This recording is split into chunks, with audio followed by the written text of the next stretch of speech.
वाक्यम् मोक्षमूलं गुरोर्कृपा मोक्षमूलं गुरोर्कृपा।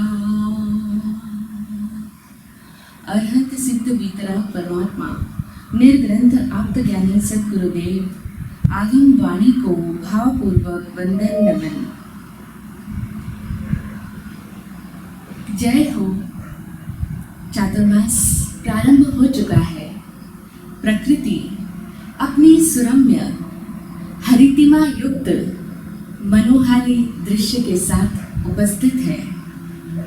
प्राकृतिक दृश्यों को देखते मन अघाता नहीं है, लेकिन इसी के साथ साथ स्वयं की प्रकृति के अवलोकन का भी अभी का समय है। ये जो चातुर्मास काल है, ये अपने आप को देखने का समय है। पूरे वर्ष हम सभी लोग हमेशा पर दर्शन करते रहते हैं, लेकिन ये समय आता है जब हम सभी के भीतर एक नव चेतना का संचार हो जाता है। एक प्रेरणा स्वतः जगने लगती है कि चलो स्थानक चलो, उपाश्रय चलो, मंदिर चलो, गुरुवाणी सुनो। अभी चातुर्मास शुरू हो चुका है। तो ये चातुर्मास के समय में जो हमारे भीतर धर्म की प्रेरणाएं जागृत होती है, वह यही तो दर्शाती है कि यह समय पूरे वर्ष चाहे हमने कैसा भी बिताया हो, लेकिन इस 4 महीने के काल में हम अपने आप पर ध्यान देंगे, धर्म ध्यान करेंगे। इसका अर्थ क्या है? धर्म ध्यान करने का अर्थ है कि व्यक्ति अपने आप के करीब आए, व्यक्ति निज में आए, निज दर्शन करे। तो ये जो समय चल रहा है, ये निज दर्शन का, आत्म अवलोकन का, स्वदर्शन का, स्व अध्ययन का समय है। जनरली तो हम सभी लोग हमेशा ही पर दर्शन को लेकर ही अपना पूरा जीवन बिताते हैं। पर दर्शन कैसे? पर यानी दूसरों का, और दर्शन यानी देखना, दूसरों को देखना। हम सभी हमेशा ही दूसरों को ही तो देखते रहते हैं। हमारा हर क्रियाकलाप, जो कुछ भी हम एक्ट करते हैं, एक्शंस करते हैं, हमारी हर डूइंग हमेशा ही दूसरों को देख करके, उनसे प्रभावित होकर के ही होती है। हमारा बोला गया हर वचन दूसरों को सुन करके ही उच्चारित होता है। जैसा हमारे साथ में दूसरा लोग बोल रहे हैं, अगर वे लोग हमसे अच्छा बोलते हैं, ठीक तरीके से बात करते हैं, अच्छा व्यवहार करते हैं, तो हम भी उनसे अच्छे तरीके से बात करते हैं, हम भी उनसे ठीक तरीके से पेश आते हैं, उनसे अच्छा व्यवहार करते हैं। इसी तरीके से हम देखें, हमारी हर सोच भी दूसरों से प्रभावित होकर के आती है। हमारी विचारना, हमारी थिंकिंग, हमारा एक्शन, हमारी स्पीकिंग, हमारा सब कुछ दूसरों से प्रभावित होकर के ही तो आ रहा है। और इस तरह से हम सारी जिंदगी, हर चीज दूसरों से प्रभावित होकर के स्वयं अपनी क्रियाकलाप, अपनी वाणी, अपनी सोच, अपनी विचारना को करते चले जाते हैं, करते चले जाते हैं। और ऐसा हो भी क्यों ना? क्योंकि हम सभी जब अपने बचपन में थे, बाल्यकाल में थे, तभी से हमारी ये आदत पड़ गई है पर दर्शन की। दूसरों को देख करके, उनसे प्रभावित होकर के हमारा आचरण करने की ये आदत हम सब के बचपन से चली आ रही है। हम देखते हैं ना, एक बच्चा जैसा अपने बड़ों को करते हुए देखता है, जैसा उसके बड़े लोग बोलते हैं, जैसा उसके बड़े लोग उसको सिखाते हैं, वो भी वैसा ही करने लग जाता है, वो भी वैसा ही बोलने लग जाता है, और वो भी वही कुछ सीख लेता है जैसा उसके आसपास रहने वाले लोगों को वह देखता है। जैसा बिहेवियर वो करते हैं, जैसी उनकी भाषा होती है, वैसी ही भाषा वो भी अपना लेता है, उसका भी वैसा ही बिहेवियर बन जाता है, वैसा ही आचरण वो करने लग जाता है। और ये जो बचपन की आदत हमारे अंदर डली हुई है, वही आदत हमारी जिंदगी भर चलती है। ताउम्र हमारी यही बात चलती रहती है। हम देखें ना, हम लोग सारी जिंदगी क्या करते हैं? दूसरों से ही तो प्रभावित होते हैं। दूसरों का जैसा स्टाइल होता है, अब वो स्टाइल कैसा भी हो, जैसा उनका लिविंग स्टाइल है, जैसे उनके स्टैंडर्ड्स हैं, हम देखते हैं कि अच्छा वो इस तरीके से जीता है, वो इस तरीके से अपने आप को कैरी करता करता है, उसका ड्रेसिंग सेंस इस तरह का है, उसका हेयर स्टाइल इस तरह का है, उसकी बॉडी लैंग्वेज ऐसी है, वो जब समाज में आता है, जाता है, चलता है तो इस तरीके से वो उठता है, बैठता है, इस तरीके से वो अपने आप को ड्रेसअप करता है, उनकी ये सारी स्टाइल्स को देखकर हम लोग भी उसको कॉपी करने लग जाते हैं। होता है ना, हर फैशन, हमारा हर ट्रेंड कैसे बनता है? दूसरों को देख करके हम भी वैसा ही करने लग जाते हैं, हम भी उनकी कॉपी करने लग जाते हैं। पहले तो हम लोग उनको देखते हैं कि इनका ये तरीका है, ये लोग यहाँ पर घूमने जाते हैं, ये लोग इस होटल में जाते हैं, इनके ये पिकनिक स्पॉट्स है, इनके ये विजिटिंग प्लेसेस है, आजकल ये लोग यहाँ घूमने जा रहे हैं, इस तरीके से जीते हैं, तो हम लोग भी वहीं घूमने जाते हैं, उन्हीं की तरह से बन जाते हैं। तो इस तरह से पहले तो हम लोग उन लोगों को देखते हैं और उनसे आकर्षित होते हैं। सबसे पहला हमारा आकर्षण ही तो होता है उनसे, और फिर हम उनसे प्रभावित होते हैं, इन्फ्लुएंस हो जाते हैं, और फिर धीरे धीरे हम भी वैसा ही करने लग जाते हैं जैसा हम दूसरे लोगों को, बड़े लोगों को, जिनको हम सेलिब्रिटीज कहते हैं, या उनकी आवश्यकता ही नहीं, हम अपने आसपास के लोगों को देखकर भी उनसे प्रभावित होकर के वैसा ही करने लग जाते हैं, उनके जैसे होने का प्रयास करते हैं, उनका अनुगमन करने लग जाते हैं। समन भगवान महावीर की भाषा में इसी बात को परपाषंड आकर्षण कहा गया है, जो कि सम्यक्त्व का एक अधिचार है। हमारे यहाँ सम्यक दर्शन के 5 अधिचार बताए गए हैं, जिसमें परपाषंड का आकर्षण होना और परपाषंड का परिचय करना, संस्तवन करना, ये 2 अधिचार हैं जो परपाषंड की बात करते हैं। जनरली हमारे यहाँ परपाषंड का अर्थ किया जाता है कि परपाखंडी से आकर्षित नहीं होना, परपाखंडी का परिचय प्राप्त नहीं करना, लेकिन हम देखें पाषंड का अर्थ पाखंड नहीं है।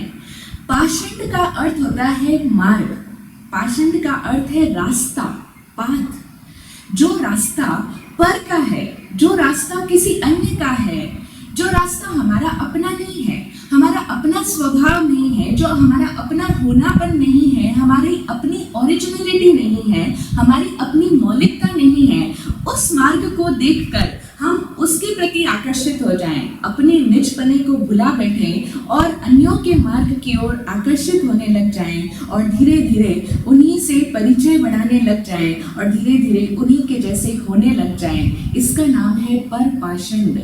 तो ये परपाषंड का आकर्षण और संस्तवन एक सम्यक्त्वी व्यक्ति के लिए अतिचार कहा गया है, यानी उसके लिए ये दोष की बात है। एक धार्मिक व्यक्ति को इस तरह से अन्यों को देख करके उनसे प्रभावित होना, उनसे आकर्षित होना, और स्वयं भी उन्हीं के जैसे होने का, बनने का, अपने आप को दिखाने का प्रयत्न करना, और उनसे परिचय बढ़ा करके उन्हीं का फॉलोअर बन जाना, ये धार्मिक व्यक्ति के लिए उपयुक्त नहीं है। इसीलिए सम्यक्त्व का अधिचार इसे कहा गया है। अब हम देखें, जब हम लोग अन्यों से प्रभावित होते हैं, इन्फ्लुएंस होते हैं, तो जाहिर सी बात है कि हम लोग भी अपनी क्रियाकलापों से, अपनी तौर तरीकों से दूसरों को प्रभावित करना भी चाहते हैं, क्योंकि ये एक ऐसा तीर है जो 2 तरफा घूमता है। जब हम दूसरों को प्रभावित होते हैं, दूसरों की कॉपी करते हैं, तो हमारे मन में भी ये भावना रहती है कि दूसरे लोग भी मुझसे प्रभावित हों, दूसरे लोग भी मुझसे इम्प्रेस होने चाहिए, हम लोग भी ऐसी वाणी बोलें, हम लोग भी ऐसा ड्रेसअप करें, हम लोग भी ऐसी हमारी बॉडी लैंग्वेज हो, ऐसे हमारे तौर तरीकों हो, ऐसा हमारा व्यवहार हो, ऐसे हमारा वाणी वचन हो, ऐसा हमारा क्रियाकलाप हो कि जिनसे दूसरे लोग भी प्रभावित हों। करते हैं ना, हम सबके मन में भी ये भावना रहती है कि हम भी दूसरों को इम्प्रेस कर सकें। और बहुत सारे लोग तो ऐसे हैं जिनकी अपनी पूरी जिंदगी सिर्फ इसी एक आधार पर चलती है कि कैसे मैं ज़्यादा से ज़्यादा लोगों को इम्प्रेस कर सकूं, कैसे मैं ज़्यादा से ज़्यादा लोगों के लिए सेंटर ऑफ अट्रैक्शन बन सकूं। होता है ना, बहुत लोगों के मन में इस तरह की ये वृत्ति होती है कि मैं ज़्यादा से ज़्यादा लोगों के आकर्षण का केंद्र बिंदु बन सकूं, लोग मुझको देखें, लोग मुझको फॉलो करें, मैं जैसा करता हूँ लोग भी मुझे देख करके वैसा ही करने लग जाए। और इस तरीके से ये जो भावना है कि लोग मुझसे प्रभावित हो, मैं भी दूसरों से प्रभावित होता हूँ, और तभी मेरे मन में ये भावना भी पनपती है कि मैं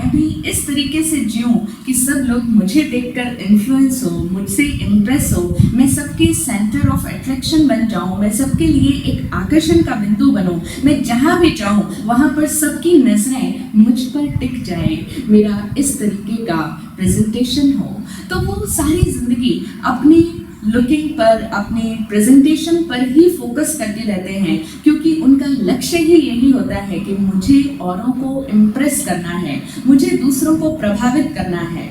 और इस तरह से दूसरों को प्रभावित करने के लिए हम लोग दूसरों की नज़रों में अपने आप को अच्छा, बड़ा, श्रेष्ठ साबित करने का प्रयास करते हैं, अपने आप को दिखाने की कोशिश करते हैं कि मैं बहुत अच्छा हूँ, मैं बहुत बड़ा हूँ, मैं बहुत श्रेष्ठ हूँ, आई एम सुपीरियर। ये इस तरह की एक फीलिंग हम सब के भीतर होती है।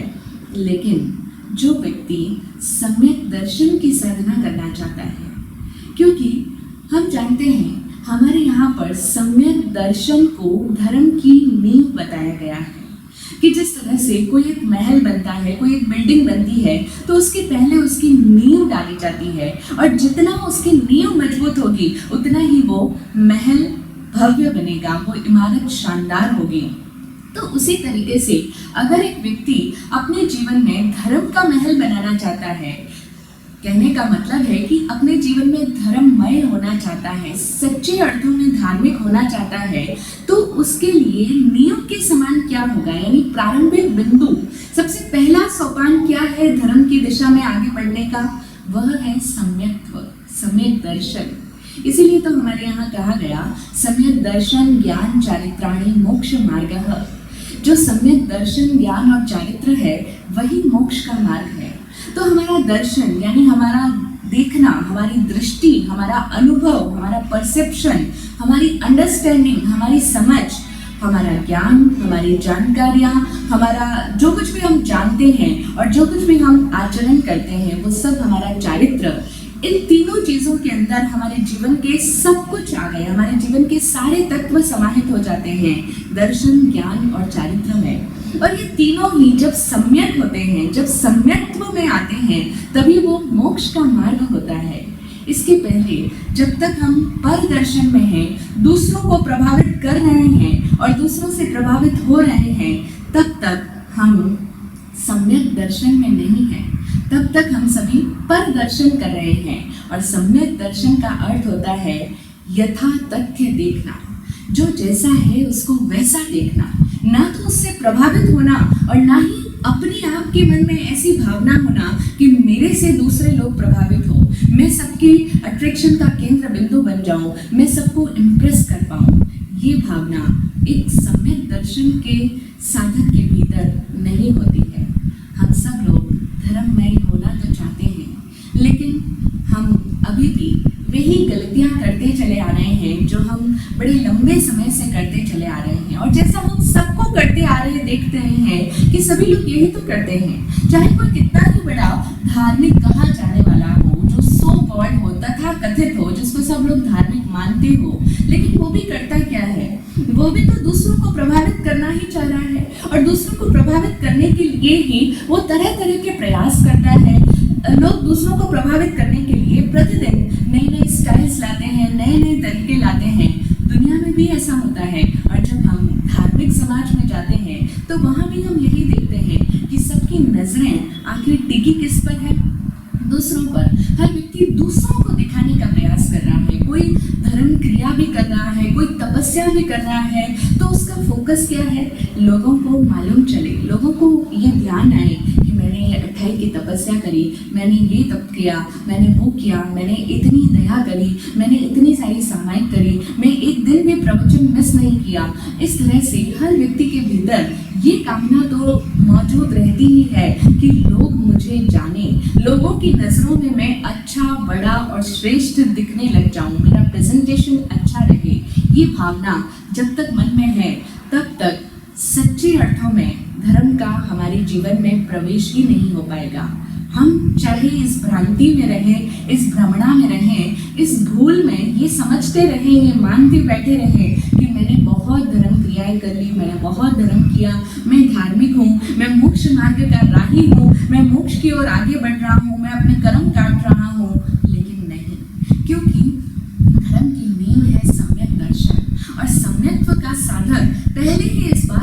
समझे कि वह अन्यों को प्रभावित करने के लिए कोई भी क्रिया ना करे, उसका फोकस ही ना रहे, उसके मन में ये बात ही ना आए कि मुझे दूसरों को प्रभावित करना है, और ना ही वो दूसरों से प्रभावित होता है, वो पर पाषाण से आकर्षित होता ही नहीं, और ना ही उसके मन में ये कामना होती है कि मैं दूसरों को प्रभावित करूं।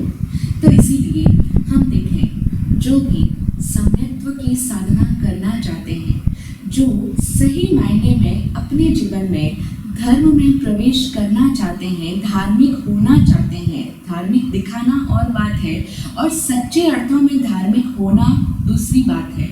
तो जो वास्तविकता में धार्मिक होना चाहते हैं, सम्यक्त्वी होना चाहते हैं, वो अपने मन में ये भावना करते हैं कि आज तक मैं जिस तरीके से अपने जीवन को जीता आया हूँ, जिस प्रवाह में मैं हमेशा बहता चला आया हूँ, एक प्रवाह चलता है कि जैसा सब वैसा ही मैं, जैसे सब करते हैं वैसा ही मैं करूँ। तो ये जो प्रवाह है, इस प्रवाह में अब मुझे नहीं जीना।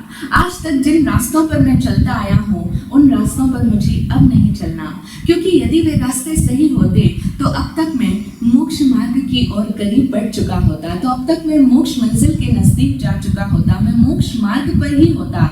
लेकिन निश्चित है कि मैं अभी जैसा हूँ, जिस तरीके से मैं चलता आ रहा हूँ, जिस तरीके से मैं जीता आ रहा हूँ, जो मेरी सोच है, जो मेरी समझ है, वो सम्यक नहीं है, क्योंकि मेरे भीतर उसका प्रभाव, उसका परिणाम तो कुछ भी नहीं आ रहा।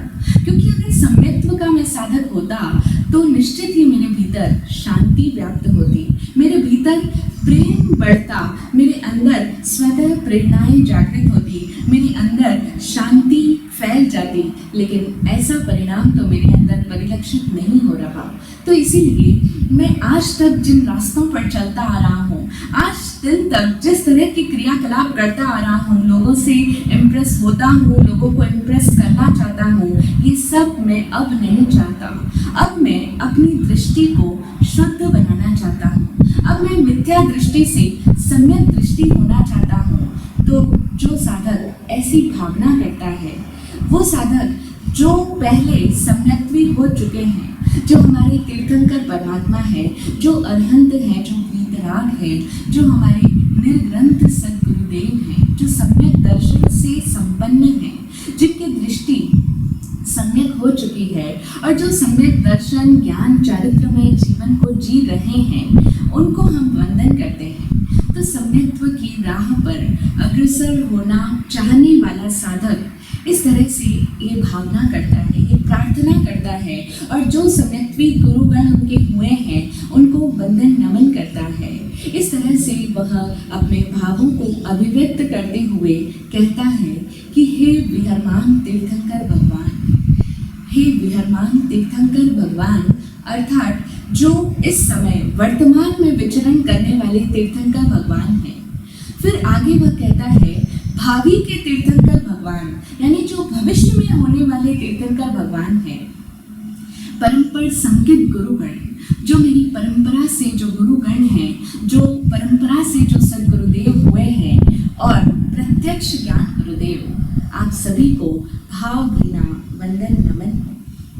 अब हम उन सभी आत्माओं को वंदन करते हैं, भावपूर्वक नमन करते हैं, जो वर्तमान में विचरण करने वाले तीर्थंकर हैं, जो अतीत में हो चुके हैं और जो भविष्य में होने वाले हैं, जो मेरे प्रत्यक्ष मुझे जो अभी ज्ञान दे रहे हैं, जो मुझे बोधि दे रहे हैं, जो मुझे दृष्टि दे रहे हैं, ऐसे मेरे प्रत्यक्ष गुरुगण अथवा मेरी परंपरा से जो धर्म की एक परंपरा चली आ रही है, उनमें जितने भी जो संकित गुरु हुए हैं, उन सभी को मेरा वंदन नमन।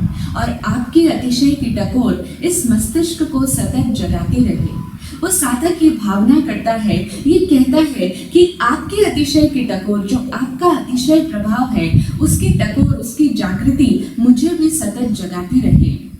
आगे वह कहता है कि आपकी कृपा से यह देह सदा संकित के अभ्यास में लगी रहे, क्योंकि हमारी ऐसी भावना है कि हम संकित का अभ्यास करें, हम अपने जीवन में अपनी दृष्टि को परिमार्जित करें। आज दिन तक जिस तरह से जीवन चला आ रहा था, अब उस तरीके से जीवन नहीं जीना। अब सही मायने में, अब असल में धार्मिक होना है। जीवन को सम्यक्त्वी बनाना है, सम्यक दृष्टि से युक्त होना है, तो इसीलिए हम यह भावना कर रहे हैं, अपने भावों को अभिव्यक्त कर रहे हैं, गुरुदेवों को, तीर्थंकर परमात्मा को वंदन करते हुए उनसे ये निवेदन कर रहे हैं कि आपकी कृपा से यह देह सदा संकित के अभ्यास में लगी रहे। अब भावना तो व्यक्त कर दी, लेकिन भावना व्यक्त करने के पश्चात हमें गाइडेंस भी तो चाहिए, हमें प्रत्यक्ष ज्ञानी गुरुदेव का निर्देशन चाहिए, जो हमें कदम कदम पर निर्देशित करे, जो हमें ऐसा ज्ञान दे, ऐसी गुण दे कि जिससे हमारा हर कदम सम्यक्त्व की राह पर ही अग्रसर हो। क्योंकि इस जीव की अनंत जन्मों की आदत चली आ रही है, वह फिर भटक जाता है, हमारी दृष्टि फिर पर दर्शन करने लग जाती है, दूसरों से प्रभावित होना शुरू हो जाती है और अपने मन में खिन्न होने लगती है। देखो वो तो इतना कर रहे हैं, मैं अभी तक ये भी नहीं कर पाया। संसार में तो ये सोच आती ही है कि वो इतने करोड़ों का मालिक बन गया, उसने अपनी बिल्डिंग्स बना ली, उसने इतनी गाड़ियां अपने घर में खड़ी कर ली, इतना वो अमीर बन गया, इतना धन कमा लिया, मैं अभी तक नहीं कमा पाया। इसलिए लोग डिप्रेशन में चले जाते हैं, परेशान रहते हैं, चिंता में रहते हैं, स्ट्रेसफुल जीवन बिताते हैं। लेकिन यही सोच हमारी इस धर्म के क्षेत्र में भी होती है कि उन्होंने इतनी तपस्या कर ली, उन्होंने ये कर लिया, उन्होंने इतने बड़े बड़े प्रवचन दे दिए, उनके प्रवचन में लाखों की संख्या में लोग आ रहे हैं, क्या उनका नाम हो रहा है, मेरा नाम नहीं हो रहा। अथवा उन्होंने इतने सारे प्रोग्राम्स में जाकर के अपना एक इमेज अपनी बना ली है, अपना एक पोस्ट डिसाइड कर लिया है, उनकी इतनी बड़ी पोस्ट हो गई है और मैं अभी तक कुछ भी नहीं कर पाया। इस तरह से ये जो भाव हमारे भीतर आते हैं, ये इसीलिए आते हैं क्योंकि हमारी नज़र ही दूसरों पर टिकी है। और अब हमने भावना तो व्यक्त कर ली, लेकिन कदम कदम पर जो हम फिर भटक जाते हैं, दूसरों को देखकर पर पाषाण में आकर्षित होने लग जाते हैं, तो उसको कैसे अपने आप को स्थिर करना, उसके लिए आत्मज्ञानी सद्गुरुदेव पूज्य श्री विराट गुरुदेव ने सम्यक्त्वी होने के लिए, जो साधक सम्यक्त्वी होने की भावना करता है, उसके लिए 21 सूत्र उन्होंने प्रदान किए। सम्यक्तम प्रार्थना के नाम से वो सम्यक्त्वी होने के ऐसे 21 सूत्र हैं जिनका अभ्यास एक साधक प्रतिदिन करे और अपने आप को रोज वो सूत्र बोल करके अपने आप को निर्देशित करे, अपने आप को ये टकोर दे, अपने आप को याद दिलाए कि मुझे इस तरीके से जीना है, मुझे अपनी दृष्टि को इस तरह से परिमार्जित करना है। तो ऐसे सम्यक्त्वी होने के 21 सूत्रों की हम बात करने जा रहे हैं कि किस तरह से एक साधक जो सच में अपनी दृष्टि को शुद्ध करना चाहता है, वो क्या करे, कैसा ज्ञान अपने जीवन में लाए, कौन से ऐसे सूत्र हैं जिनको अपना करके वो अपनी दृष्टि को सम्यक दृष्टि बना सकता है। तो उसका पहला ही सूत्र है संगतम प्रार्थना का। उन 21 सूत्रों का पहला सूत्र कहता है कि इस देह से स्वयं को अच्छा प्रमाणित करने का प्रयास कदापि न हो। पहला सूत्र क्या दिया गुरुदेव ने, क्योंकि ये हम सब की आदत है और इसी आदत के कारण हम सब लोग जन्मों जन्मों तक सम्यक दर्शन से वंचित रहे हैं, किंतु अब हम सम्यक दर्शन से ना चुके। अब ये जो हमें मानव का भाव मिला है, ये अपनी दृष्टि को शुद्ध करने के लिए है। यदि ये जन्म भी हम हार गए, इस जन्म में हम औरों को ही देखते रहे, औरों के लिए ही जीते रहे और दूसरों को प्रभावित करने में ही लगे रहे, तो हमारा ये जीवन भी व्यर्थ चला जाएगा। इसीलिए सबसे पहला ही सूत्र उन्होंने बताया कि इस देह से स्वयं को अच्छा प्रमाणित करने का प्रयास कदापि न हो। ये हम सब की जो आदत है, इसी आदत पर हमें प्रहार करना है, इसी को हमें अपने आप को टकोरना है, अपने आप को हमें प्रतिदिन ये निर्देश देना है कि इस देह से, साधक क्या कहते हैं, इस देह से यानी अपने आप से। अब हम यदि ये कहें कि मैं अपने आप को अच्छा प्रमाणित करने का प्रयास ना करूं, तो इस बात में जो ज्ञानी हैं वो बहुत गहरी दृष्टि से देखते हैं। जब हम मैं कहते हैं तो उस मैं के साथ ही हमारा अपना ईगो जुड़ा होता है और मैं के साथ ही हमारी अपनी सुपीरियोरिटी की फीलिंग जुड़ी होती है, क्योंकि मैं यानी मैं तो सही ही हूँ, मैं यानी बड़प्पन, मैं यानी बड़ा। तो जब हम मैं कहेंगे तो उसके साथ ही हमारा बड़प्पन टिका रहेगा, बना रहेगा। हम उस ईगो से अपने आप को को श्रेष्ठ बताने की कामना से, अपने दूसरों को अपने आप से प्रभावित करने की कामना से कभी विरत हो ही नहीं पाएंगे, लेकिन हमें विरत होना है। इसीलिए हमें अपने आप से डिस्टेंस क्रिएट करनी है। हमें अपने आप को उस ज्ञाता दृष्टा स्वभाव के भीतर लाना है। हम सिर्फ जानने वाले हैं, देखने वाले हैं। हम एक साधक है, साधना कर रहे हैं, अभ्यास कर रहे हैं सम्यक्त्व क्या। तो हम संकेत के साधक हैं और इसीलिए हम अपने आप से एक दूरी निर्मित करते हुए कहते हैं कि इस देह से यानी हमसे स्वयं को अच्छा प्रमाणित करने का प्रयास कदापि ना हो। अब देखें, स्वयं को अच्छा प्रमाणित करने का प्रयास कौन करता है? कौन व्यक्ति हमेशा अपने आप को प्रूव करने की कोशिश करता है? बहुत लोग हमने देखे होंगे, हमने भी ऐसे बहुत लोग देखे हैं, आपने भी बहुत ऐसे लोगों को देखा होगा जो हर बात में, हर समय बार बार अपने आप को सही प्रूव करते रहते हैं। अपने उनकी वाणी में बार बार ऐसा ही कथन आता रहता है कि पूछ लो मुझे किसी से भी, मैं जो कह रहा हूँ वो बात बिल्कुल ठीक है, मैंने जो कहा था ना वो वैसा ही हुआ, मैं एकदम सही बात कह रहा हूँ, आप उनसे भी पूछ सकते हो। बहुत लोग होते हैं जो बात बात में माँ बाप की कसम खाते हैं, मेरे माँ की कसम, अपने बच्चों की कसम खाते हैं, भगवान की कसम खाते हैं कि बाय गॉड, स्वेयर गॉड। इस तरीके से उनकी ये आदत हो जाती है हर बात में कसम लेना, हर बात में कसम खाना। तो इस तरीके से ये जो हर बात में जो कसम खाता है, हर बात में जो ये कहता है, पूछ लो भले किसी से भी, आपको फ़ोन की रिकॉर्डिंग सुना देता हूँ, उसके साथ मेरी ये बात हुई थी, मैंने उससे यही कहा था। इस तरीके से वो अपनी बात को बार बार जोर देकर के अपने आप को सही साबित करने का प्रयास करते हैं, अपने आप को सही होने का प्रमाण देना चाहते हैं, लोगों की नज़रों में ये प्रूव करा देना चाहते हैं कि मैं ठीक हूँ, मैं जो बोल रहा हूँ वो सही बोल रहा हूँ। ये ज़रूरत किसको पड़ती है? अपने आप को प्रमाणित करने की आवश्यकता किसे होती है? साइकोलॉजिकल फैक्ट है कि अपने आप को जो प्रूव करता है वो वही इंसान प्रूव करता है जो वास्तविकता में वैसा होता नहीं है। ये साइकोलॉजिकल फैक्ट है जो हमारे मनस के विज्ञान का अध्ययन करते हैं। उन अध्ययनकर्ताओं ने, उन शोधकर्ताओं ने रिसर्च करके, और रिसर्च कोई एक व्यक्ति पर नहीं होती है, बहुत सारे लोगों को देखा है, उन पर अध्ययन किया है, उनके मन की संरचना को समझा है, और तब जाकर के एक तथ्य आता है कि जो भी व्यक्ति अपने आप को प्रूव करने की कोशिश करता है वो असल में वैसा है नहीं, इसीलिए तो वो प्रूव करता है। हम देखें, हम जब ऐसा बोलते हैं कि पूछ लो भले किसी से भी, ये ऐसा ही हुआ था, उन्होंने मुझे ऐसा ही कहा था, उन्होंने मुझे ऐसा ऐसा सुनाया था, मैं कोई गलत नहीं कह रहा हूँ, भले आप उन तीसरे व्यक्ति से पूछ लेना, वो भी वहाँ पर मौजूद थे। ये इस तरीके से जब हम बोलते हैं तो ये क्या शो करता है? वो उस व्यक्ति की ऐसी मानसिकता को शो करता है कि वो व्यक्ति ऐसा सोचता है कि अगर मैं ऐसा ही कहूँगा, नॉर्मली कहूँगा कि उसने मुझे ऐसा ऐसा कहा, उसने मुझे ऐसा ऐसा सुनाया, उसने मेरे साथ ऐसा इल बिहेव किया, मिसबिहेव किया, तो अगर मैं साधारण रूप में कहूँगा तो कोई मेरी बात को सुनेगा नहीं, कोई मेरी बात को मानेगा ही नहीं, कोई मेरी बात पर यकीन ही नहीं करेगा, किसी को भरोसा ही नहीं आएगा। इसीलिए वो अपनी बात को जोर से प्रमाणित करने का प्रयास करता है, क्योंकि उसे लगता है कि जैसा मैं अभी बोल रहा हूँ ऐसे तो कोई मेरी बात को यकीन नहीं करेगा, कोई मेरी बात को सुनेगा ही नहीं, मानेगा ही नहीं। इसीलिए वो अपनी बात को प्रमाणित करने का प्रयास करता है।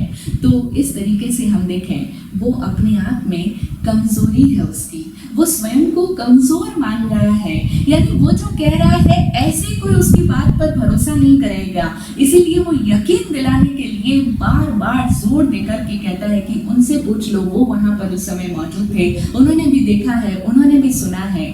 तो ये वृत्ति यही दर्शाती है कि जो व्यक्ति कमजोर है, जो व्यक्ति अपने आप में अभी सक्षम नहीं है, अपने भीतर को, अपने आप को अक्षम महसूस कर रहा है, अपनी कमजोरी को ढकने के लिए वो इस तरीके से अपने आप को बार बार मजबूती से प्रूव करने की कोशिश कर रहा है।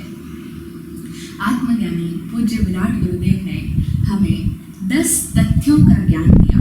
तथ्य यानी फैक्ट्स, जो है, जो सदा सर्वदा हर काल में सत्य होते हैं, वो तथ्य कहलाते हैं। तो वो 10 तथ्यों में एक तथ्य उन्होंने हमें बताया कि प्रमाणित करने का प्रयास आंतरिक विपरीतता का संकेत होता है। पूज्य विराट गुरुदेव की वाणी का यह तथ्य कहता है कि प्रमाणित करने का प्रयास आंतरिक विपरीतता का संकेत होता है। इस बात को हम समझें कि जो भी व्यक्ति अपने आप को किसी भी सेंस में, किसी भी अर्थ में प्रमाणित करने का प्रयास कर रहा है, तो वो क्या संकेत दे रहा है? वो उसकी आंतरिक विपरीतता का संकेत है। जब हम किसी चीज पर बहुत अच्छी तरीके से विश्वस्त होते हैं, निश्चिंत होते हैं, उस बात के लिए कभी हम उसको बार बार जोर देकर के, एम्फेसाइज करके उसको प्रूव करने की कोशिश नहीं करते। जो फैक्ट है, सब लोग जानते हैं कि मैं इतने करोड़ का मालिक हूँ, मेरी इतनी प्रॉपर्टी है, अथवा मैं ऐसा हूँ, मेरा लिविंग स्टैंडर्ड ऐसा है, मेरा स्टाइल ये है। तो उन लोगों को बार बार अपने आप को दिखाने की, अपने आप को प्रूव करने की, प्रमाणित करने की कोशिश नहीं करते वे लोग। लेकिन जो लोग अभी अपने आप में विश्वस्त नहीं है, निश्चिंत नहीं है, अंदर में तो वो उससे विपरीत है, लेकिन बाहर में वो दिखाना चाहते हैं। जैसे एक चोर जब किसी के यहाँ पर कोई जाता है, अथवा कोई व्यक्ति किसी से कोई चीज मांगने जा रहा है, कोई उधारी मांगने जा रहा है, तो वो क्या कहता है? मेरे पास में है तो बहुत, व्यापार भी अच्छा चल रहा है, लेकिन अभी थोड़ा सा कुछ क्राइसिस का टाइम चल रहा है, इसलिए इतने तो मुझे दे दो, लेकिन मैं थोड़े दिनों में आपको वापस दे दूंगा। अब बढ़ चढ़ करके अपनी संपत्ति का ब्यौरा आपको देगा कि मेरा अभी ये काम चल रहा है, फला से भी मेरी डील हुई भी है, ये भी बात पक्की, लगभग मेरा बस ये डील होने वाली है, वो जैसे ही पैसा आएगा मैं तुम्हें वापस दे दूंगा। वो इतना अपनी उसके बारे में क्यों बता रहा है? क्योंकि वो आपको ये विश्वास दिलाना चाहता है कि मैं सही हूँ, मैं कोई तुम्हारा पैसा खाने वाला व्यक्ति नहीं हूँ। अंतर में वो विपरीत है, लेकिन उसी को प्रूव करने के लिए, उसी को ढकने के लिए वो अपने आप को प्रूव कर रहा है। तो ये हम बहुत गहरा तथ्य है, हम इस बात को अपने जीवन के हर क्षेत्र में समझ सकते हैं। स्वयं अनुभव करें तो हमें भी ये तथ्य नजर आएगा कि प्रमाणित करने का प्रयास आंतरिक विपरीतता का संकेत होता है। हम देखें, 3 तरह के इंसान होते हैं। एक वो तरह के लोग होते हैं जो योग्य होते हैं, जो अपने आप में योग्य हैं, काबिल हैं, कुशल हैं, सक्षम हैं। दूसरी तरह के वे लोग होते हैं जो योग्य है नहीं, लेकिन योग्य बनना चाहते हैं। उनके भीतर ईमानदारी से भावना होती है कि मैं भी योग्य हो जाऊं, मैं भी योग्य बन जाऊं, और इसीलिए अपने आप को योग्य बनाने के लिए वे मेहनत करते हैं, वे प्रयास करते हैं, अपने आप के ऊपर प्रयोग करते हैं। और हम सब भी तो यही कर रहे हैं। हम अभी योग्य नहीं हुए हैं, लेकिन हम सब योग्य होना चाहते हैं। और योग्य होने के लिए ही हम प्रतिदिन प्रातःकाल उठते ही नमोकार आभार ध्यान करते हुए कहते हैं नमो अरहंताणम। जब जब हम नमो अरहंताणम बोलते हैं और इन भावों के साथ में बोलते हैं कि हे अरहंत भगवान, आप परम योग्य हैं। अरहंत भगवान पहली श्रेणी के हैं जो परम योग्य हो चुके। अरहंत का मतलब है अरहा। अरहंत शब्द अरहा से बना है, और अरहा शब्द का अर्थ होता है योग्यता, पूजनीयता। जो योग्य है, जो एलिजिबल है, जो योग्य है, जो पूजनीय है, वही अरहा है, और उस अरहा से बना है अरहंत। तो अरहंतों को जब हम नमन करते हैं तो हमारे भीतर यही भाव होता है कि हे अरहंत भगवान, आप परम योग्य हैं, और आपकी कृपा से मेरे भीतर की जो सुप्त योग्यताएं हैं वो भी जागृत हो रही है। मेरे भीतर जो आवृत है अभी योग्यताएं, मैं योग्य नहीं हो पाया, मैं आपकी तरह अपने उस शुद्ध स्वरूप को जान नहीं पाया, उसमें जी नहीं पा रहा हूँ, तो मैं आपकी कृपा से मेरी उस सोई हुई योग्यताओं को जागृत कर रहा हूँ। और आपकी इस कृपा के लिए आपका आभार, आभार, आभार।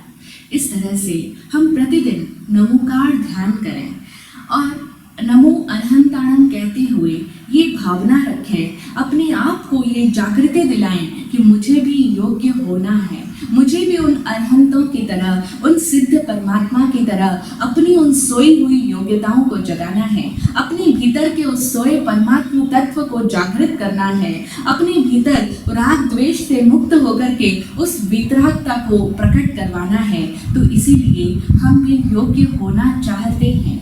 तो दूसरी तरह के लोग हैं जो योग्य बनना चाहते हैं, योग्य होना चाहते हैं। और तीसरी तरह के लोग वो होते हैं जो योग्य है नहीं। पहली श्रेणी के नहीं हैं और दूसरी श्रेणी के भी नहीं हैं, क्योंकि वो स्वयं को योग्य बनाने भी नहीं चाहते, वो स्वयं को योग्य करना भी नहीं चाहते, योग्य होने के लिए कोई प्रयास भी नहीं करना चाहते, क्योंकि वो जानते हैं कि अपने आप को योग्य बनाना यानी बड़ी मेहनत का काम है, बड़ी मेहनत लगती है, अपने आप के साथ प्रयोग करना पड़ता है और इतनी जहमत वो उठाना नहीं चाहते। वो तो एकदम शॉर्टकट रास्ता ढूंढते हैं। वो देखते हैं कि योग्य बनने में तो बड़ी मेहनत का काम है, अपने आप के ऊपर काम करो, अपने अंदर की जो भी अयोग्यताएं हैं उनको दूर करो, अपने आप को परिमार्जित करो, अपने आप को रिफॉर्म करो, अपने आप को निखारो, अपने आप को शुद्ध करो, तब जाकर के हम योग्य हो पाएंगे। अपनी गलतियों को निकाले बिना, अपनी अशुद्धियों को दूर हटाए बिना कोई शुद्ध मिला कैसे हो पाएगा। और उन सब में तो बड़ी मेहनत लगती है, अपने आप को पूरी तरह से बदलाव करना होता है और बदलाव के लिए वो राजी नहीं है। तो इसीलिए वो क्या करते हैं, कोई शॉर्टकट ढूंढते हैं। शॉर्टकट कौन नहीं देखता, आज तो जमाना ही शॉर्टकट का है। हर व्यक्ति हर जगह पर शॉर्टकट खोजने का प्रयास करता है। कोई रास्ता हो, यहाँ से हमें मान लो किसी दूसरी सिटी में जाना है, 2 रास्ते हैं, तो हम पहले वो रास्ता देखेंगे कि ये शॉर्टकट है ना, ठीक रास्ता है, कम समय में मुझे पहुंचा देगा, तो हम उसी रास्ते को इख्तियार करेंगे। इसी तरीके से धन कमाने का भी आज की लाइफ में सबको शॉर्टकट चाहिए, जल्दी से जल्दी, रातों रात मैं कैसे ज़्यादा से ज़्यादा धनवान हो पाऊँ, कम मेहनत में मैं कैसे ज़्यादा धनी बन सकूँ। तो इस तरीके से हर व्यक्ति शॉर्टकट अपनाना चाहता है। तो यहाँ पर भी व्यक्ति की वही तो दृष्टि है, वही सोच है कि यहाँ पर भी शॉर्टकट में काम निपट जाए, सस्ते में काम लगा लो। और वो सस्ते का काम ये है कि योग्य हूँ नहीं, योग्य बनना भी नहीं मेरे लिए संभव है, इतनी मेहनत कौन करे, अपने आप को बदले कौन, अपने आप को परिमार्जित कौन करे। तो इसीलिए अपने आप के ऊपर एक ऐसा चेहरा ओढ़ लो कि जो योग्यता को दिखाने वाला हो, यानी वो अपने आप को योग्य दिखाने लग जाते हैं। तो 3 तरह के लोग हुए। पहला, जो योग्य हैं, जो योग्य हो चुके, जैसे अरहंत सिद्ध, और दूसरे जो योग्य बनना चाहते हैं, योग्य होने के लिए अपने आप की अयोग्यताओं को दूर कर रहे हैं, योग्य होने का प्रयास कर रहे हैं। और तीसरी तरह के वे लोग जो अपने आप को योग्य दिखाना चाहते हैं, वो योग्य होना नहीं चाहते, क्योंकि उसके लिए बदलाव को वो तत्पर नहीं है, लेकिन अपने आप के ऊपर एक ऐसा चेहरा ओढ़ लेते हैं जो कि उनको योग्य दिखाता है, जो उनको योग्य दिखा सके, ऐसे उस मास्क को वो अपने ऊपर ओढ़ लेंगे, आवरण ओढ़ लेते हैं। ऐसे छद्म आवरण ओढ़े हुए लोग हमें अपने आसपास बहुत सारे नजर आ जाएंगे। यदि हम इस बात को समझें तो हमें लगेगा कि हम भी तो यही तो प्रयास करते हैं, हम भी तो यही सोचते हैं कि करना क्या है, लोगों को ही तो अच्छा दिखाना है, लोगों के बीच में ही तो अपने आप को योग्य दिखाना है कि मैं काबिल हूँ, मैं सक्षम हूँ, आई एम एलिजिबल, मेरा प्रेजेंटेशन ही तो अच्छा होना चाहिए, मैं अंदर में कैसा हूँ उससे क्या फर्क पड़ता है, मुझे दिखाना ही तो है। और इसीलिए ओढ़ लो एक चेहरा। बहुत लोग हैं जो अपने आप को धार्मिक भी दिखाने के लिए ही चेहरा ओढ़ लेते हैं, धर्म का भी एक मास्क ओढ़ लेते हैं, तो वो उनका आवरण होता है। हमें उनके आवरण को पहचानना होगा, और ना सिर्फ उनके, हमें अपने आप के इस आवरण को देखना होगा कि मैं भी ऐसा ही तो हूँ, मैं भी उस तीसरी श्रेणी का व्यक्ति ही हूँ जो अपने आप को योग्य दिखाने का प्रयास कर रहा है। और वो जो योग्य दिखाने का प्रयास कर रहा है, वो व्यक्ति जीवन में दूसरों को तो छलता ही है, अपने आप को भी छल रहा है। और ये जो छल है, ये जो माया है, ये बड़े से बड़ा शल्य है, एक ऐसा कांटा है जो हमारी आत्मा में चुभता है, तो इतना गहरा चुभता है कि अनंत जन्मों तक फिर हमें सच्ची धार्मिकता नसीब नहीं हो सकती। जो चीज हम अपने ऊपर ओढ़ रहे हैं, वो चीज अभी तो ओढ़ करके खुश हो जाएंगे, हमारा काम भी निपट जाएगा, काम भी सलट जाएगा, लेकिन जीवन में आगे आने वाले अनंत जन्मों में भी हमें वो चीज सही, असली कभी भी नसीब नहीं हो पाएगी। हम कभी भी योग्य नहीं बन पाएंगे, हम अपनी अयोग्यताओं को और ज़्यादा गहरा और मजबूत कर लेंगे। इसीलिए हम देखें, ये छल, ये छद्म हम अपने आप से कदापि ना करें। और जब हम सम्यत्व की साधना करना चाहते हैं, हम धार्मिक होना चाहते हैं, अपने आप को योग्य बनाना चाह रहे हैं, योग्यताओं को निखारना चाह रहे हैं, तब तो हम अपनी इस योग्यता को दिखाने का प्रयास कभी भी ना करें। यही यह पहला सूत्र हमें टकोर देता है कि अपने आप को इस देह से स्वयं को अच्छा प्रमाणित करने का प्रयास कदापि ना हो। हम प्रतिदिन ये सम्यक्तम प्रार्थना करें, ये सम्यक्त्वी होने का अभ्यास करें। अगर हम सच्चे अर्थों में जेन्युइनली अगर हम चाहते हैं कि हमें धार्मिक होना है, हमें अपने जीवन को बदलना है, अगर हम ट्रांसफॉर्मेशन के लिए तैयार हैं, योग्य होना चाह रहे हैं, तो हम अपने आप से प्रतिदिन ये कहें कि इस देह से स्वयं को अच्छा प्रमाणित करने का प्रयास कदापि ना हो। अपने आप को कभी भी हम प्रूव ना करें, क्योंकि हमने जान लिया कि अपने आप को प्रूव वही करता है जो वैसा होता नहीं है, जो भीतर में उसके विपरीत है, कमज़ोर है, वही अपने आप को प्रूव करने की कोशिश कर रहा है। और ऐसा ही तो होता है। हम अपने आप का निरीक्षण करें, अपने आप को ही आज से देखना शुरू करें, क्योंकि ये समय अपने आप को देखने का ही है। चातुर्मास का काल है जब जो कहता है कि हमें अब परदर्शन नहीं करना, अब स्थानक में जाकर के भी औरों पर नजर नहीं डालनी है कि वो कितने आए, कितने उसके घर के लोग आए, वो कैसे कपड़े पहनकर आए, वो क्या तप कर रहे हैं, वो क्या कर रहे हैं, उन्होंने क्या किया, ये सब नहीं देखना है। हमें अपने आप पर दृष्टि डालनी है।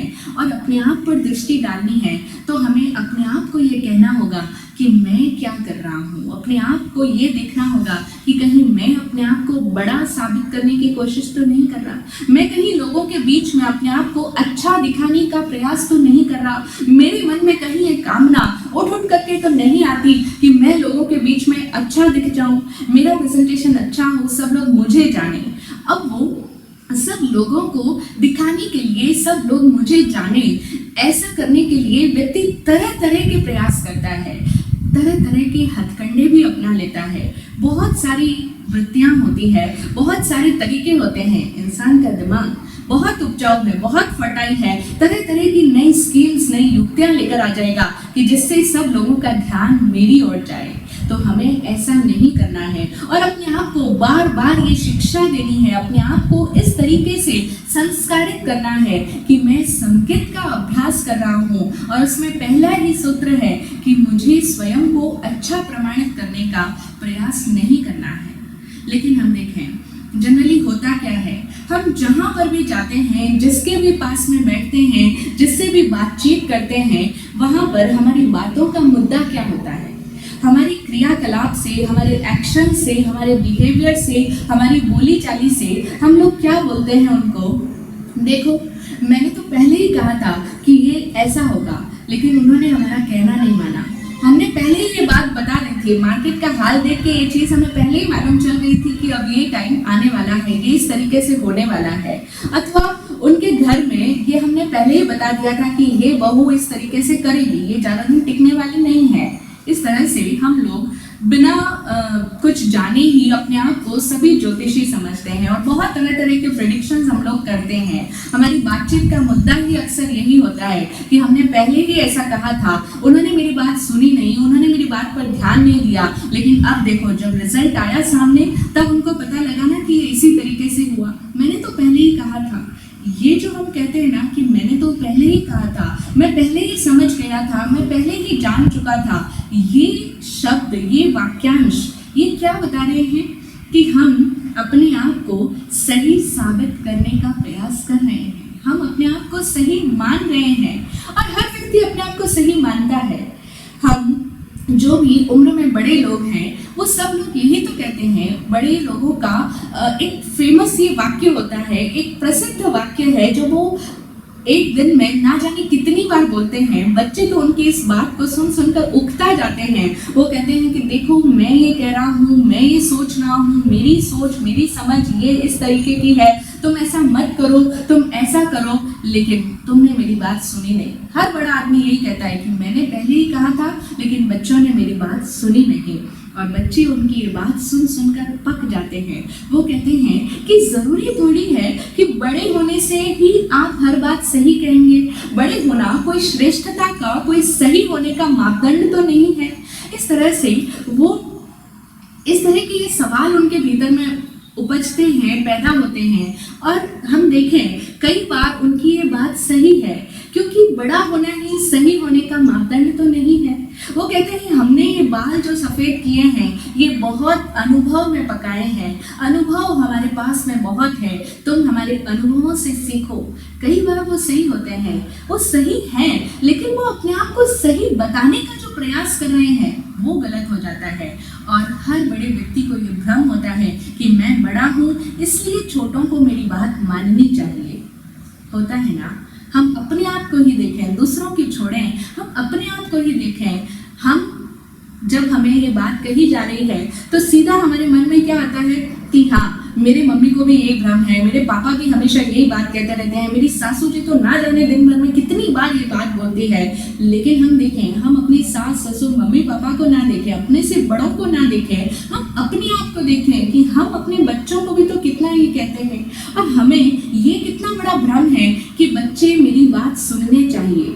अगर कोई बेटा अपने पिता की आज्ञा का पालन नहीं करता है, या कोई बहू सास का कहना नहीं मानती है, या बच्चे हमारी नहीं सुनते हैं, तो देखो हमारे मन की क्या हालत हो जाती है, हमारी क्या स्थिति हो जाती है, हमें कितना बुरा लगता है। कई माताएं तो अपने बच्चों से नाराज हो जाती है, तुमने मेरी बात नहीं सुनी ना, you are not a good boy, तुम अच्छे बच्चे नहीं हो।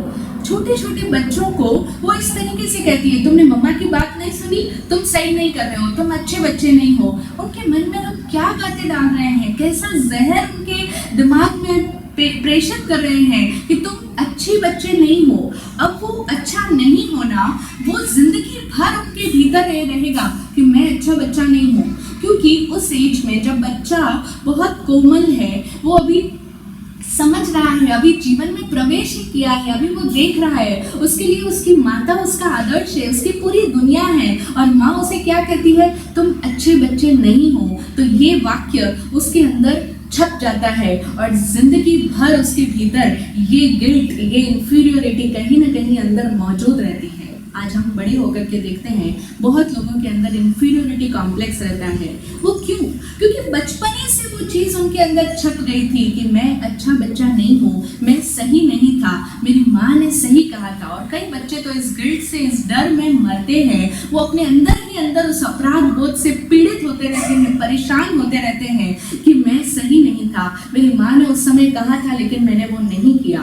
तो इस तरीके से ये हम जो बच्चों को कह रहे हैं, ये हम उनका पूरा भविष्य, उनका पूरा जीवन दूषित कर रहे हैं, प्रदूषित कर रहे हैं। हम ऐसा ना करें, हम अपने मन में ये भ्रम ना पाले कि मैं बड़ा हूँ इसलिए मैं सही हूँ और बच्चे ने मेरी बात का कहना नहीं माना, मेरी आज्ञा का पालन नहीं किया तो मुझे बुरा लगा। कई बार लोग नाराज हो जाते हैं। आज हमारे रिश्तों में देखें, जितनी भी अनबन है, किसी से एक नहीं बनती है। कई लोग हैं कहते हैं हमारे अपने भाइयों से नहीं बनती, हमारे अपने उनसे नहीं बनती, उन फला रिश्तेदार से हमारी बोलचाल नहीं है, बातचीत नहीं है, अनबन चल रही है। वो नाराजगी क्यों है? रीज़न क्या है? कारण क्या था? क्योंकि उन्होंने हमारी बात सुनी नहीं थी, उन्होंने हमारी बात मानी नहीं थी। तो ये अनबन का सबसे बड़ा कारण है कि मैं सही था, मैं बड़ा था, लेकिन उन्होंने अपना फर्ज नहीं निभाया, वो छोटे का फर्ज नहीं निभा पाई। और इस वजह से आज कितने ही बड़े लोग अपने मन में वो नाराजगी पाल कर बैठे हैं।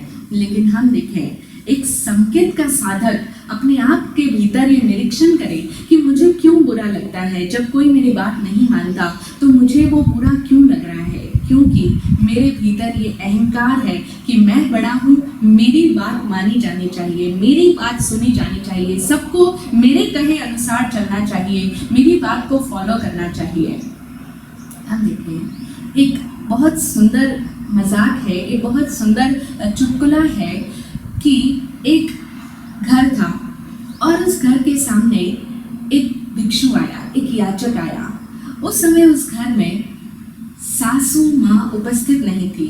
वो प्रातः काल का समय था, मंदिर दर्शन करने गई थी। घर में सिर्फ बहू थी। अब वो बहू जरा दूसरे ख्यालों की थी, वो धर्म कर्म, पूजा पाठ, दान दक्षिणा में विश्वास नहीं करती थी। तो उसके मन में ये भाव नहीं आता था कि घर में कोई आया है, कोई याचक है, कोई मांगने वाला है अथवा कोई भिक्षु है तो मैं उसे कुछ दूं, ऐसी उसकी वृत्ति नहीं थी। तो जब वो याचक उसके द्वार पर आया, वो भिक्षु उसके द्वार पर मांगने के लिए आया और उन्होंने कहा भिक्षाम देहि, तो बहू ने कह दिया बाबा जी, यहाँ पर आपको कोई भिक्षा नहीं मिलने वाली, आप आगे बढ़ो, कहीं और जाओ, किसी और का द्वार खटखटाओ, यहाँ आपको भिक्षा प्राप्त नहीं होगी। बाबा जी ने सोचा कि ये तो बड़ी अद्भुत महिला है, पहले ही बार में सीधा स्पष्ट शब्दों में मना करती है कि बाबा जी आपको इस बार पर भिक्षा नहीं मिलने वाली, आप कहीं और जाओ। इतनी स्पष्टता से बात कहना ये भी हर कोई नहीं कह पाता है। तो अब वो चले तो गए आगे, लेकिन उनके मन में बड़ी उथल पुथल मच गई थी। वो सोच विचार में डूब गए कि बड़ी अद्भुत महिला है, साफ साफ मना कर दिया, कैसे विचित्र है। ठीक है, जैसी भी है, भिक्षु है, उनका तो काम ही भिक्षा मांगने का है, इस घर से नहीं तो किसी और घर से सही। वो अपने ख्यालों में डूबे हुए आगे बढ़ ही रहे थे कि रास्ते में सामने से उन्हें आती हुई एक दूसरी महिला दिखी, जो कि उस घर की सासू माँ थी। जिस घर में उन्हें मना किया गया था बहू के द्वारा, उसी घर की सासू माँ थी, उस बहू की सासू थी, और वो उनके सामने से आ रही थी। उसने भी दूर से देख लिया कि ये भिक्षु मेरे ही घर से बाहर निकला है, उसे कोई भिक्षा नहीं मिली है। तो उस सासू माँ ने उस भिक्षु के करीब आकर के पूछा, क्या हुआ बाबा जी, आपको उस घर से भिक्षा नहीं मिली? भिक्षु ने कहा नहीं। सासू ने पूछा क्यों, क्या कहा? तो बोले वहां जो महिला थी उसने मुझे साफ मना कर दिया कि इस घर में आपको भिक्षा नहीं मिलेगी, कहीं और जाओ। सासू माँ ने उन भिक्षु से कहा, कोई बात नहीं बाबा जी, आप मेरे साथ चलो, आप पुनः मेरे घर में चलो, वो मेरा ही घर है, वो मेरी ही बहू है, आप मेरे साथ चलो। जैसे ही उस महिला ने भिक्षु से कहा आप मेरे साथ चलो, भिक्षु ने सोचा चलो, बहू तो धार्मिक नहीं है, देने में नहीं समझती, लेकिन कम से कम ये सासू तो समझदार महिला है, समझदार दिखती है, मुझे वापस ले जा रही है, तो मुझे कुछ न कुछ आज भिक्षा नसीब हो ही जाएगी इसके घर से। वो पुनः उस महिला के पीछे पीछे चल दिए।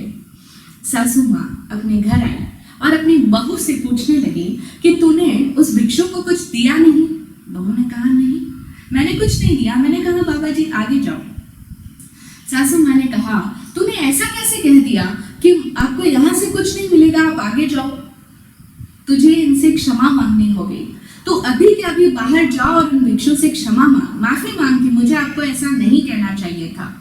अब वो भिक्षु इस सासू और बहू का वार्तालाप सुन रहे हैं और वो ये नज़ारे देखकर बड़े हैरान हो रहे हैं कि सासू माँ बहुत संस्कारी है, अपने बहू को भी अच्छे संस्कार देना चाहती है, लेकिन देखो ये आजकल की नौजवान पीढ़ी है, ये किसी बात में समझती नहीं है, बड़ों का भिक्षु का अपमान कर देती है, उन्हें तो कुछ नहीं लगता, लेकिन सासू माँ सचमुच बहुत अच्छे संस्कार दे रही है, क्योंकि वो बात सुन रहा है उस सासू की, वो देख रहा है कि सासू उसे कह रही है कि जाओ और उस भिक्षु से क्षमा मांग के आ।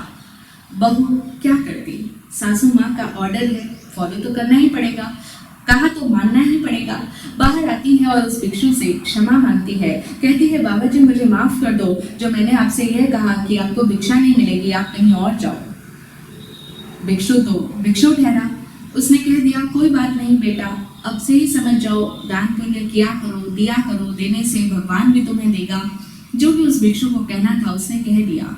और अब बहू ने जब क्षमा मांगी उस भिक्षु से और वो पुनः अंदर चली गई, तब सास माँ आती है और बाहर आकर के अब उस भिक्षु को कहती है कि अब बाबा जी मैं आपसे कहती हूँ कि आप आगे जाओ, यहाँ पर आपको भिक्षा नहीं मिलेगी।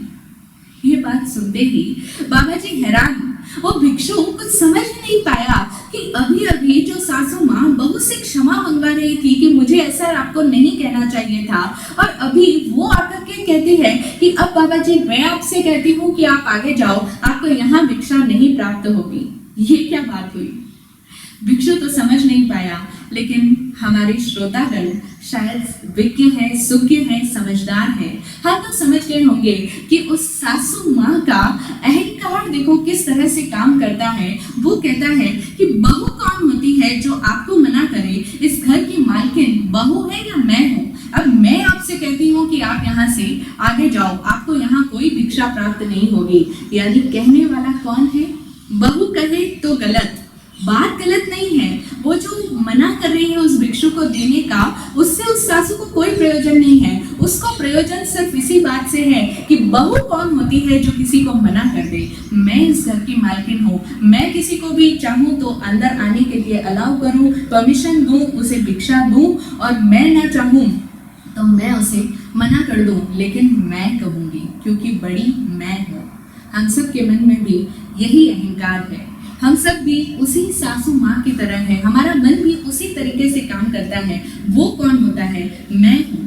मैं कहूँ वो होना चाहिए। ये मैं बड़ा हूँ, इस कारण से मैं सही हूँ, मैं बड़ा हूँ, ये हमारा भ्रम है, ये हमारा आग्रह है, ये हमारी जिद है। और एक संकेत के साधक को, जो कि अब हम सभी लोग हैं, हम सभी सम्यत्व के साधक अब हो रहे हैं। हमारे मन में ये इच्छा है कि हम भी सम्यत्व की साधना करें, हम भी सही मायने में अब धार्मिक हो जाएं। तो हमें अपना निरीक्षण करना होगा, आत्म अवलोकन करके अपने आप के अंदर देखना होगा कि हाँ, मेरे अंदर भी तो यही आदत है, मेरे अंदर भी ये अकड़ है, ये अहंकार है कि मैं बड़ा हूँ, मैं सही हूँ, मेरी बात सुनी जानी चाहिए। तो इस तरह से मैं स्वयं को श्रेष्ठ और बड़ा और अच्छा प्रमाणित करने का प्रयास हर कदम पर करता रहता हूँ, लेकिन मुझे अब से ऐसा नहीं करना है। ये बात हम सभी के जीवन में उतर जाए, हम सभी इस एक सूत्र का अभ्यास करें। ये सूत्र और भी बहुत गहरा है, बहुत व्यापक है, अनेक अनेक गहरे अर्थ अपने भीतर रखता है, और हमें अपने जीवन में अनेक अनेक पहलुओं से इस सूत्र को समझने की आवश्यकता है। लेकिन आज हम इतनी ही बात करते हैं, इसके दूसरे आयाम हम फिर कभी समय आने पर सुनेंगे। आज इतना ही अपना अवलोकन हम अवश्य करें, और आज से ही स्वयं को बड़ा, अच्छा और श्रेष्ठ प्रमाणित करना बंद कर दें। सभी सम्यत्व की साधना के राही बने, अभ्यासी बने। जय हो, जय हो, जय हो। सबका कल्याण हो।